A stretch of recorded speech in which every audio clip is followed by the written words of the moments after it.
Hello again, and welcome back to Motivational Interviewing Part 5 of a 6-part module.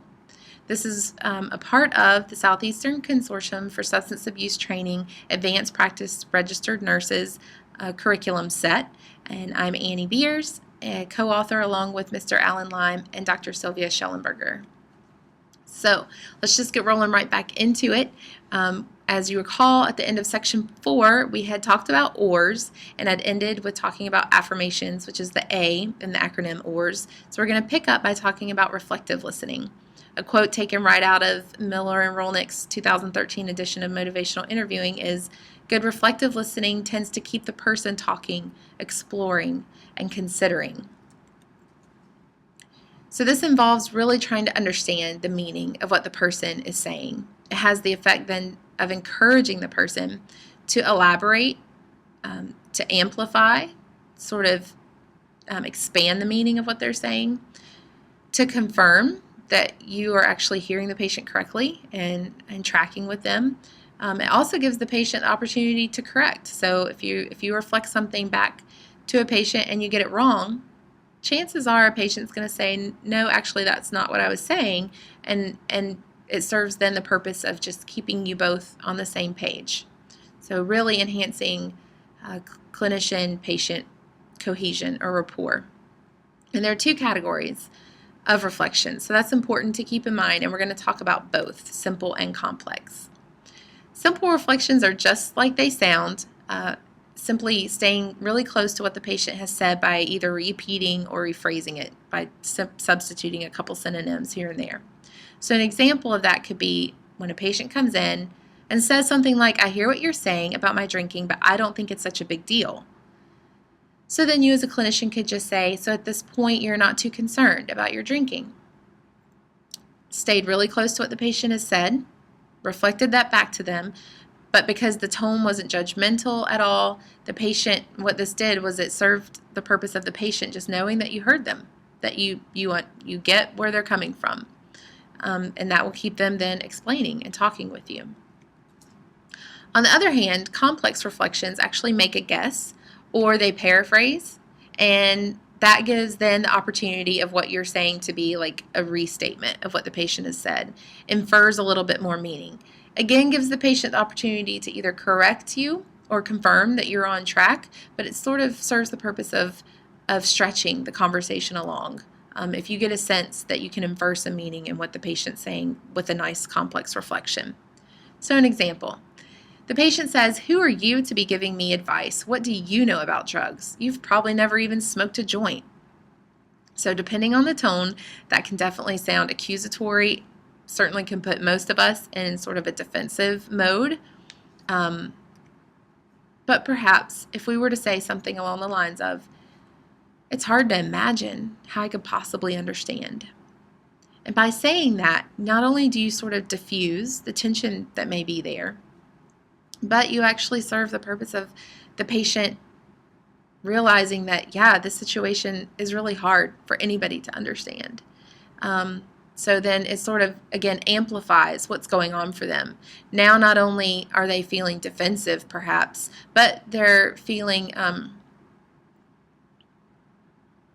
a sense that some change might be in order based on their situation, that it's lonely to be in their predicament, that they're not really sure how they're going to move out of the predicament because it's so confusing. So by saying something like this, it really slows down the movement of what could otherwise be a very negative sort of conversation to now something that's positive, where the patient has felt heard. Someone's attempted to understand what it must be like to be in their situation. And as you move through the motivational interviewing encounter, then just helping the patient see, using the ORs that we've talked about, affirmations, and then the principles of supporting their self-efficacy, that some change is possible. So another example is, "I just don't want to take my pills. I ought to be able to handle this on my own." And so the clinician could possibly say, "You don't want to rely on a drug. It seems to you like a crutch." So even just to be able to give the patient a word, that word crutch, the patient then says, you know what, that's exactly the way it feels. That names it for me. I don't want to be dependent. And then is perhaps a little bit more receptive to what you have to say about it because you've attempted to understand exactly where they come from. When we reflect actually what a patient's feeling, it's important to point out that's the deepest form of empathic reflection. So if a patient comes and says something along the lines of this, my wife decided not to come today. She says this is my problem and I need to solve it or find a new wife. After all these years of my using around her, now she wants immediate change and doesn't want to help me. So you can certainly start to pick up, and especially depending on the patient's tone, what he must be feeling. I wonder how you would reflect what he's feeling back to him. Think about that for a minute. What do you think you would choose to name about what he's feeling? And I'll be a good instructor and give you an example of one, perhaps a statement that you could use to name the feeling behind where he's coming from. Her choosing not to attend today's meeting was a big disappointment for you. So, sort of de-escalating his emotion, naming that he's actually quite disappointed that he doesn't have the help that he wants.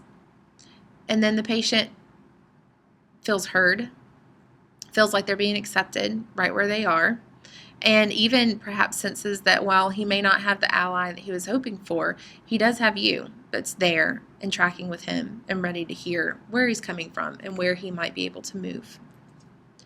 Another sort of complex reflection is a double-sided reflection. There's a little bit of overlap here. There often is when we talk about MI. So a great example of a double-sided reflection is that decisional ruler that we talked about a few sections back. And this is just trying to reflect back both sides of what the patient is experiencing. So a patient can say, I can't quit smoking. I mean, maybe I should, but all my friends smoke. So a way to reflect that where you acknowledge both sides is by saying, you can't imagine how you could not smoke with your friends. And at the same time, you're worried about how it's affecting you. So the same little tricks and keys that I talked about when using the decisional balance, you want to use here. You want to end the statement with the not so good things about their current behavior and link the two, the good and the not so good, with the word and instead of the word but. So moving on to the S in OR stands for summaries.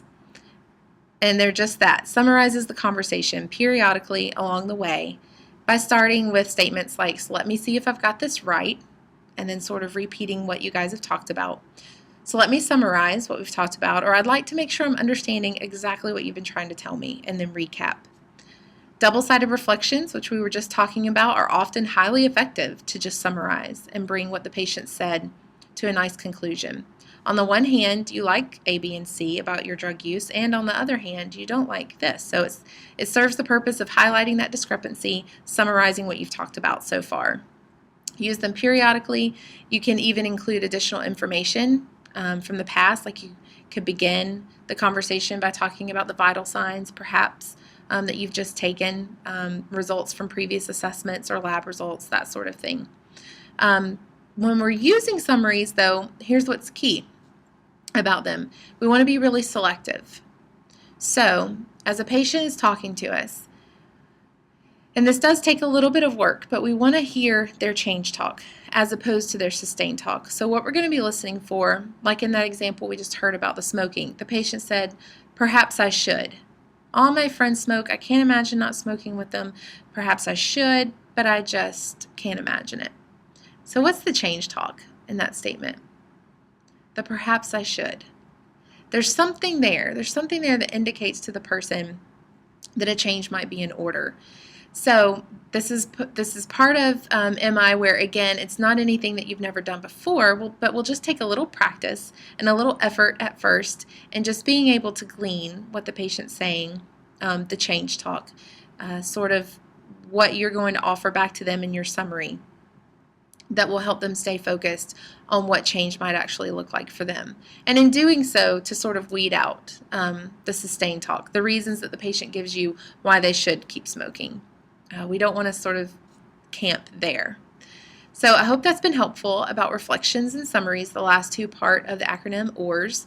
That was the end of section 5, so we have one more section Section 6, where we'll talk about change talk a little bit more, and then just how to make a plan with a patient for change.